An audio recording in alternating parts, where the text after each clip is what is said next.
TV e rádio, muito mais. Estamos com ele, Augusto Sarmento. Bom dia, Augusto! Bom dia, Genilson. Bom dia a todos que nos vê e que nos ouve. Um grande abraço a todos vocês. Pois é, hoje nós vamos fazer um bate-papo com ele, porque, acima de tudo, essa entrevista a gente quer conhecer a vida, a história, como é que ele chegou até aqui. Quem é Augusto Sarmento? Amigo, primeiro, obrigado pela essa oportunidade de estar aqui com você, conversando com o seu público. Augusto Sarmento, eu sou de Salvador, eu sou soteropolitano, nascido, graças a Deus, na Bahia, né? E daí eu comecei a minha vida laboral muito cedo. Comecei minha vida laboral aos 14 anos, porque é uma família de 6 irmãos e uma irmã, e meu pai tinha um trabalho humilde. E aí minha mãe colocou todos nós para começarmos a trabalhar muito cedo. Eu comecei a trabalhar com 14 anos em Salvador, numa empresa, num armazém de estivos de cereais, com 14 anos. E eu era caixa. O dono dessa empresa, desse armazém, era um padrinho meu. Morávamos em Salvador, casa junto com casa, né? Aí eu fui ser caixa no armazém dele. E todos os dias, no final do dia, eu juntava aquele dinheiro, né, das vendas e ia para o banco depositar o dinheiro. E quando chegava no banco, o que é que tinha lá no banco? Os funcionários naquela época, eles usavam uma camisa branca e uma gravata. E aquilo me encantou, me encantou. Aí depois de um pouco mais de 4 anos trabalhando no armazém, eu fiz um teste no banco. Fiz um teste no banco e, graças a Deus, passei nesse teste do banco e comecei a usar a camisa branca e a gravata. Isso para mim foi uma conquista fantástica na minha vida. Eu usar a camisa branca e a gravata como todos usavam. E nesse banco eu fiquei 27 anos trabalhando nesse banco. Rodei esse Brasil todo, sendo transferido para lá e para cá. Sendo que os últimos 4 anos eu era o diretor do banco na região Nordeste, do banco corporativo. Não mexia não era parte de pessoa física, de agência, era só empresas. E quando chegou em 1995, esse banco foi incorporado. E eu, depois de 27 anos de banco, eu achei que minha contribuição para o sistema financeiro bancário tinha concluído. Aí as empresas que eram nossos clientes começaram a me chamar para ser consultor. E eu comecei a fazer consultoria nessas empresas.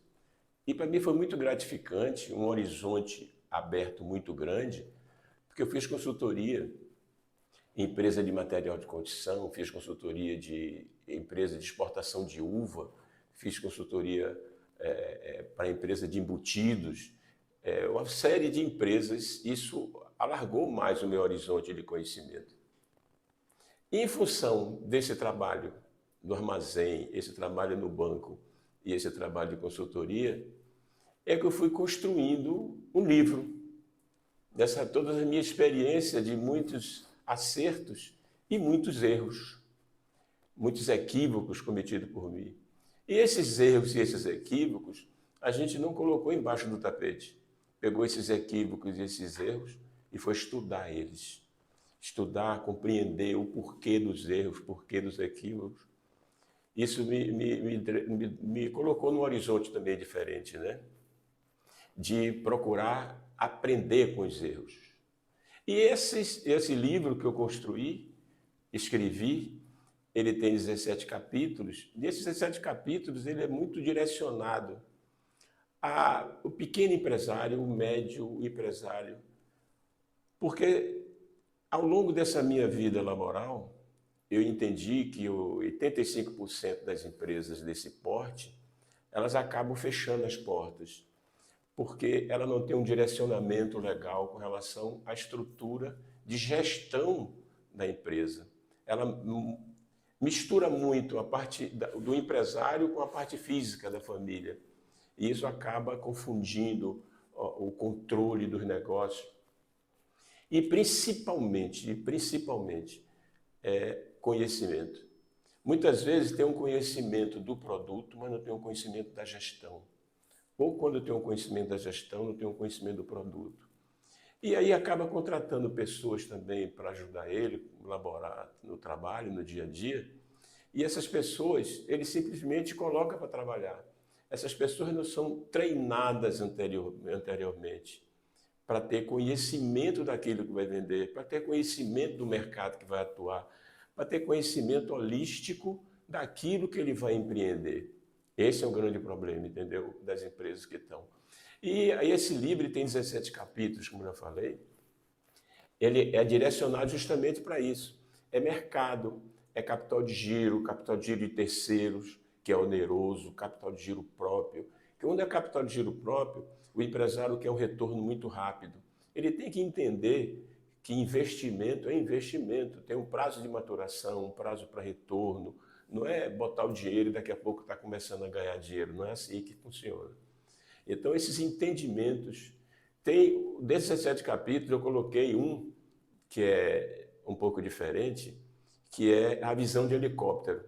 O que é a visão de helicóptero que eu estou colocando nesse livro? É uma visão que o empresário deve ter. Quando o empresário está no operacional, vamos fazer um paralelo com a rua. Tem uma rua que ela tem várias ruas, né? Uma cidade que tem várias ruas, e daqui a pouco tem uma rua que está obstruída por uma construção ou coisa semelhante. O empresário, quando ele está no operacional somente, ele vai nessa rua, está obstruída, ele tem que ter um outro caminho para poder andar. E quando ele está no helicóptero, ele está fazendo gestão das coisas, ele fica olhando se já tem, por cima, se já tem uma rua obstruída, ele imediatamente já faz um outro caminho alternativo. Então, amigo Genilson, mais ou menos um resumo muito grande que a gente está colocando para poder estar conversando com você e com o seu público com relação a essa minha história. E aí, o que aconteceu também? Como eu já falei antes, eu rodei bastante, eu morei em São Paulo 5 anos, morei em Fortaleza 8 anos, morei em Petrolina, morei em Itabuna, fazendo todo esse trabalho, tá certo? E aí vem a pergunta, como foi chegar a Garanhuns? Como foi? Pronto, isso é uma história muito legal, porque eu comecei, como eu falei, 14 anos de trabalho, né? Eu tenho hoje 74 anos, vou fazer 75 anos agora em fevereiro, dia 8 de fevereiro, que é uma data que eu digo a todo mundo, foi a data que meu Pai do Céu me deu o dom da vida. Isso é excelente. Aí, você nasce no carnaval, né? Não. Não. Inclusive, falar em carnaval, eu tive um bloco de carnaval em Salvador, né? Eu e mais 4 amigos. Então, voltando à sua pergunta, eu me identifiquei depois de 55 anos de atividade laboral, de trabalho, como empresário também, que eu fui empresário, que eu tive uma delicatessen, eu tive também um laboratório nas clínicas. E aí, depois de 55, 56 anos de trabalho, a minha esposa ela foi convidada a vir trabalhar em Garanhuns. E aí eu me decidi no seguinte, por que eu não dou uma parada para me enxergar? Como o pessoal fala, né, um período sabático. E o que eu fiz? Então hoje eu estou em Garanhuns, morando em Garanhuns, acompanhando minha esposa, que trabalha na prefeitura de Garanhuns, a convite do prefeito, Sivaldo Albino. E aí eu estou me reconhecendo, eu estou me entendendo, eu olhando para mim mesmo, sabe? Eu passei a me conhecer melhor. Depois desse fazer agora em dezembro, 3 anos que eu estou em Garanhuns, e minha qualidade de vida ela deu um salto quântico muito grande na minha vida pessoal, e como homem, como pessoa, eu estou me enxergando bem melhor. Que coisa boa. Outra pergunta assim que eu já ia entrar no pessoal também, é que falando, né, da sua esposa, é uma mulher firme, uma mulher centrada, uma das mulheres mais importantes da cidade de Garanhuns no seu trabalho, que é a Vera Sarmento, Isso, que faz parte daí da equipe de finanças do do município e que município. tem executado, feito um trabalho muito importante e muito bonito. Você, esse homem forte, esse homem cheio de energia, como foi, né, como é, na verdade, ter também ao seu lado uma mulher tão forte e tão guerreira? Não, tudo tem seu porquê, né? Nada acontece na vida sem o de acordo do Papai do Céu. Ele que nos dá direcionamento para tudo. E a gente aqui em Garanhuns veio aprender nesse momento agora, porque eu comecei a sentir uma necessidade pela atividade que ela tem, e eu um pouco mais parado, me enxergando, eu comecei a ter essa necessidade de me reconstruir como laboralmente, entendeu? Como atividade mental. Porque quem se aposenta e põe um pijama envelhece muito rápido, que aconteceu com meu pai, inclusive. Eu tenho esse exemplo dentro de casa. Isso me motivou a refazer o livro e que depois de tantos anos do livro pronto, eu vim refazer e vi que as coisas não mudaram, não mudaram muita coisa a nível de gestão empresarial, entendeu? Mudaram algumas coisas, evidentemente, mas a essência da gestão empresarial não mudou, não. E aí, essa necessidade minha de retornar, de botar a cabeça para funcionar, foi quando eu coloquei esse livro agora, né? E que eu ainda não está publicado, não está publicado, ele está na minha gaveta ainda, vai ter o momento de publicar ele.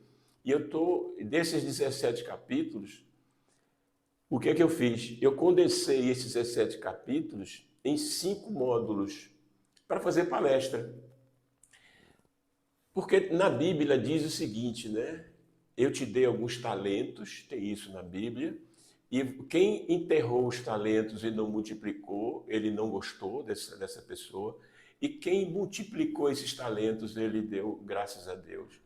E eu estou tentando multiplicar esses talentos. Como eu vou multiplicar esses talentos que Deus me deu ao longo de mais de 55 anos de atividade laboral, como eu falei, acertando e errando, para que os empresários das minhas palestras, que essas palestras minhas vão ser direcionadas a esses empresários de pequeno, médio porte, eles se posicionem em errar menos.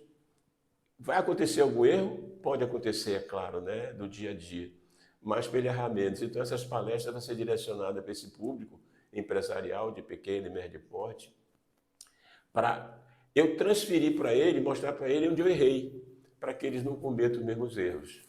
Feliz aquele que aprende com o erro dos outros, né? Pronto. Inclusive, nós temos aqui, esse é o primeiro livro que eu estou falando, né, com 17 capítulos, que tem mercado, tem concorrência. Inclusive, empresário tem muito medo de concorrência. Eu acho que concorrência é uma coisa muito benéfica, muito boa, porque o empresário ele pode definir ali, aonde não imitar, mas colocar a cabeça dele em funcionamento, o que é que eu posso fazer de melhor? Como é que eu posso melhorar meu desempenho com a concorrência? Ver o que o mercado está fazendo. Isso aqui é uma coisa, o empresário que diz assim, eu já sei de tudo, já conheço tudo, já faço tudo, ele está equivocado. A gente tem alguns exemplos muito importantes no mercado, né, que todo mundo conhece. Antigamente, um posto de gasolina era um posto de gasolina que botava combustível. Era um piso até meio escorregadio de óleo. E hoje, o que é um posto de gasolina? O posto de gasolina também coloca combustível no carro, mas tem várias outras atividades no posto de gasolina. Isso é do aeroporto. O aeroporto era de descer e subir avião. Hoje tem até mercado lá dentro do aeroporto, né? É um shopping, né? É um shopping center hoje o aeroporto. Isso aí a gente pode ver em vários outros setores. E o empresário que não se moderniza, o empresário que não procura conhecimento, ele fica para trás. O mercado engole ele. É por isso que tem essa quantidade de mais de 85% de empresas que elas são absorvidas pelo mercado. Nós temos até aqui em Garanhuns mesmo, eu estou estudando esses casos, quem sabe vai ser um outro livro no futuro, de empresas que eram um porte muito grande em Garanhuns e que hoje sumiram no mercado. Não existem mais essas empresas. O que aconteceu com esses empresários, entendeu? Essa é a grande pergunta, né? Porque muitos empresários, como você disse, cometem o erro de achar que sabe tudo.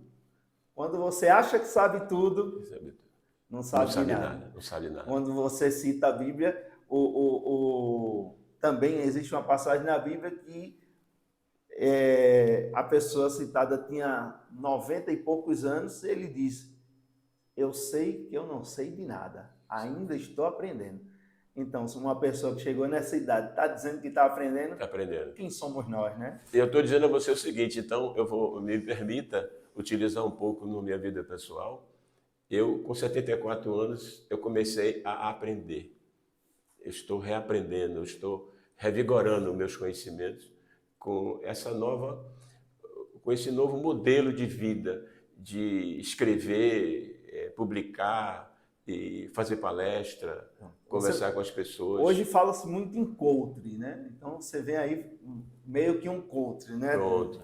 Fazendo essa gestão empresarial aí para todos os empresários. Bom, o livro ainda não saiu, mas você já está dando essas palestras para as empresas. Como as pessoas podem ir até você e convidá-lo para fazer uma palestra? Pronto, você está sendo o primeiro veículo de comunicação que eu estou me expondo.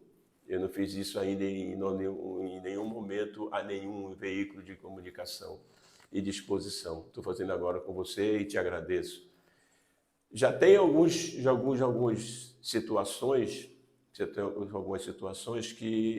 de empresário ou de órgão que eu já comecei a conversar sobre palestra, já comecei a conversar sobre isso, mas ainda não está concretizado. Não está concretizado e eu não posso nem agora estar mencionando. Sim. São 3 momentos, são 3 órgãos que já estou conversando a respeito dessas palestras para que público e para que quantidade de público, porque não adianta também você, com uma palestra dessa direcionada a uma mudança até de postura do empresário, você colocar 100, 200 empresas sentadas lá, que isso não vai, as pessoas não vão absorver bem. Tem que ser um público, uma quantidade de empresas mais resumida, para que fique uma conversa entre o palestrante e as empresas, para que as pessoas possam tirar dúvidas. Porque num público muito grande, num ambiente muito grande, isso vai ficar um pouco mais difícil de acontecer e daqui a pouco vai ficar um negócio de 2 horas e tanto, e as pessoas vão cansar. Quando demora muito de conversar, as pessoas começam a cansar e começam a pensar outras coisas diferentes daquele propósito inicial, né? Então, não é isso que eu estou conversando com as pessoas. Porque um deles queria fazer uma coisa assim, com uma quantidade muito grande de goi. Esse não é o objetivo.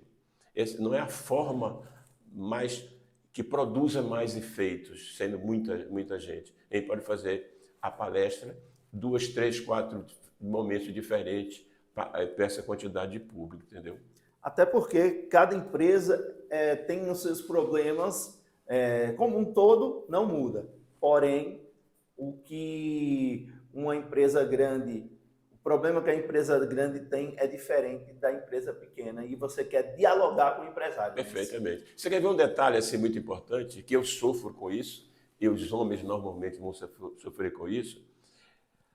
Os homens vão acompanhar, eu posso dizer para o empresário, o homem vai acompanhar a esposa no shopping center ou no momento de compra. Porque a mulher, ela é muito detalhista e a mulher, ela tem uma percepção diferente dos homens com relação a comprar. Ela não vai lá e compra, ela vai lá primeiro observar, pesquisar, perguntar e pode até sair sem comprar nada. Perguntou, levou, mas saiu, porque ela gosta de pesquisar. E aí o homem vai com a esposa desse lugar e não tem um espaço reservado para ele sentar com um livro para ler alguma semelhança. Eu digo, empresário, você que tem um espaço de produto feminino para vender para as mulheres, e quando o esposo vai com ela, normalmente o que é que ele faz? Fica lá de fora, andando para lá e para cá, no celular, olhando isso, olhando aquilo. Por que você não bota um ambientezinho pequeno, com um cafezinho, um sofá, uma cadeira, para uma pessoa sentar lá com o livro, com a revista, você vai deixar a esposa mais tranquila para verificar o que ela quer e ele mais tranquilo lá sentado. Então, esse tipo de detalhe que faz muita diferença, entendeu? No processo da venda do mercado, o entendimento do mercado, entendimento do público que ele quer alcançar, entendeu? Tipo assim, você vai numa padaria, que eu já tive uma delicatessen. Você vai na padaria, o que é que acontece na padaria? O homem chega lá, quer um bolo, aquele bolo ali, enrola e leva. A mulher não é bem assim não, ela vai cheirar o bolo, vai ver se o bolo está maciozinho, ela vai ter esses detalhes que o homem não tem. Então, você tem que ter produto, você tem que ter um produto para oferecer, produto de qualidade realmente, feito na hora. Se o homem for comprar, ele vai comprar o bolo, chega em casa e vai dizer, ih, o bolo está duro, ah, meu Deus do céu, acabou. A mulher duvida que a mulher compre um bolo, vai dizer, chega em casa e dizer que ele está duro, né? Que ela vai pesquisar primeiramente. Mas a gente, como homem, também tenta logo pesquisar para chegar em casa e não levar o remédio, né? Eu trouxe o bolo duro. Pois é, então é dessa forma. Tem uma previsão de quando esse livro está sendo lançado? Olha bem, o projeto, eu já fiz a revisão do livro, tá certo? Fiz ele. Desse livro, como eu falei, já fiz a condensação de 5 módulos para fazer a palestra. Eu acho que agora no primeiro semestre agora desse ano novo que se inicia, a gente pretende estar lançando esse livro, tá certo? Inclusive, procurei, conversando, uma editora, né, para poder fazer a edição do livro, para publicar, uma editora que tenha um perfil legal, para poder a gente ficar mais tranquilo com relação à publicação. Então, estou vendo editora e que para você publicar um livro não é coisa barata, tem que ser uma coisa bem feita para poder surtir efeito necessário. Então, eu estou pesquisando a editora, estou pesquisando, inclusive, quem possivelmente até um órgão que patrocine, uma empresa que patrocine comigo esse lançamento para poder a gente colocar no mercado esse livro que vai nos dar assim uma alegria muito grande em poder estar contribuindo com outros empresários, inclusive, né? Então vai ser o primeiro filho nascendo aí, o livro em 2025. Qual? Já tem título? Tem, é isso que eu ia dizer. O título, olha, primeiro o seguinte, dizem, né? Diz que por aí que o homem ele precisa de fazer 3 coisas. Primeiro, o filho. Eu tenho 3 filhas e um filho. Eu já tenho esse processo. E tenho, inclusive, 3 netas e mais um neto. Já está. Quando eu era diretor de um órgão do governo do Estado, eu era diretor administrativo financeiro, eu tomava conta do sistema prisional do Estado de Pernambuco nessa empresa. E aqui em Canhotinho, uma vez, eu visitando Canhotinho para ver as necessidades da unidade prisional, o diretor me chamou e plantei uma árvore. Eu tenho uma árvore plantada, já está grande, isso tem mais de 12, 13 anos que aconteceu isso. Então eu tenho filho, eu tenho a árvore e tenho um livro. O título do livro é Atitude. E embaixo do nome Atitude, eu coloquei, entre parênteses, uma frase com um tamanho menor do que a palavra atitude, é o que falta. Muitas vezes o empresário sabe que tem que fazer alguma coisa, porque tudo que eu vou falar na palestra e está no livro, os empresários praticamente já sabem. O que está faltando? Atitude. Atitude de fazer acontecer. O empresário, esse lance assim, dizer assim, ó, hoje é sexta-feira, vamos deixar para segunda. Isso não pode acontecer, não. Sexta-feira é um dia, segunda-feira é outro dia. Você pode, na segunda-feira, a água já ter passado embaixo da ponte e a água que passa embaixo da ponte, ela não volta mais. Tá certo? Então, é essa mensagem que a gente vai dar com esse livro. Então, eu já tenho o processo dos 3. Já tenho o filho, a árvore plantada e esse livro que vai nascer. E realmente, quando esse livro nascer, vai ser uma festa. Por quê? Eu quero lançar esse livro primeiro em Recife, em Salvador e em Garanhuns. Eu tenho esses três espaços físicos na minha vida que eu preciso estar colocando esse livro. Chegando aos momentos finais, eu gostaria de agradecer a presença dele, escritor Ele que começou lá no mercadinho, passou pelo banco e hoje é esse grande, já teve a sua delicatessen, já botou um golpe de carnaval. Então o cara sabe o que está fazendo, sabe o que está falando.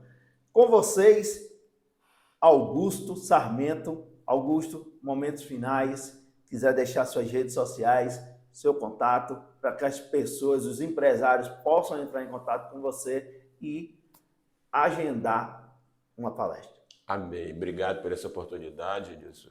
Realmente estou muito feliz com esse momento agora. Seu espaço aqui também é muito agradável, muito bom. Posso dizer ao pessoal o seguinte, eu sou cristão, mas católico, apostólico, romano, de ação. Eu sou uma pessoa que eu dedico. As pessoas pensam normalmente que dízimo é financeiro somente. Dízimo é você botar um dinheiro lá. Mas tem o dízimo do tempo. Nós temos 24 horas de vida que Deus nos deu e nós temos que ter um dízimo do tempo para prestar um serviço a alguém que você não precisa saber a quem é que você vai prestar o serviço. Como ele diz mesmo na Bíblia, a mão direita não deve saber o que a mão esquerda está fazendo. Então, eu sou uma pessoa que respeito muito as coisas de Deus, as palavras dele. Eu acho que as pessoas, como ele mesmo disse, cada um é o templo dele. E como o templo dele, eu tenho que enxergar as pessoas, todas elas, como os irmãos, né? Filhos de Jesus Cristo. Então, estou à disposição, me colocar, né, para vocês, essa possibilidade, que o livro, como eu falei, no primeiro semestre do ano que vem vai ser lançado.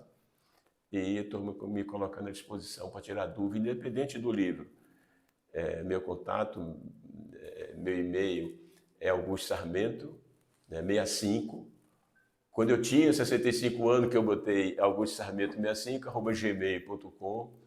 Fique à disposição para fazer contato, independente das palestras, independente do livro. Se eu puder contribuir com alguma coisa individualmente, eu estou absolutamente à disposição.